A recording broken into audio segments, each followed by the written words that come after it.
ಉಡುಪಿ ಜಿಲ್ಲೆಯ ಕೊಲ್ಲೂರು ಮೂಕಾಂಬಿಕಾ ದೇವಸ್ಥಾನದಲ್ಲಿ ನಡೆದ ಚಿನ್ನದ ಸರ ಕಳವು ಪ್ರಕರಣವನ್ನು ಕೊಲ್ಲೂರು ಪೊಲೀಸರು 24 ಗಂಟೆಗಳ ಒಳಗಾಗಿ ಭೇದಿಸುವಲ್ಲಿ ಯಶಸ್ವಿಯಾಗಿದ್ದಾರೆ.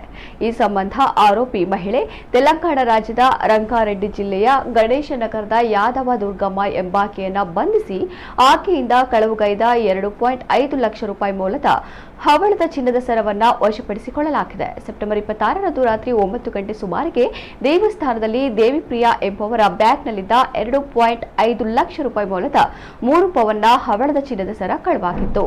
ಈ ಬಗ್ಗೆ ಕೊಲ್ಲೂರು ಪೊಲೀಸ್ ಠಾಣೆಯಲ್ಲಿ ಪ್ರಕರಣ ದಾಖಲಾಗಿತ್ತು. ಈ ಬಗ್ಗೆ ತನಿಖೆ ನಡೆಸಿದ ಕೊಲ್ಲೂರು ಪೊಲೀಸ್ ಠಾಣಾ ಉಪನಿರೀಕ್ಷಕ ವಿನಯ್ ಎಂ ಕೊರ್ಲಹಳ್ಳಿ ನೇತೃತ್ವದ ತಂಡ ಸಿಸಿಟಿವಿ ಕ್ಯಾಮೆರಾ ಮತ್ತು ತಾಂತ್ರಿಕ ಸಹಾಯದಿಂದ ಕ್ಷಿಪ್ರ ಕಾರ್ಯಾಚರಣೆ ನಡೆಸಿ ಆರೋಪಿಯನ್ನ ಬಂಧಿಸಿದ್ದಾರೆ.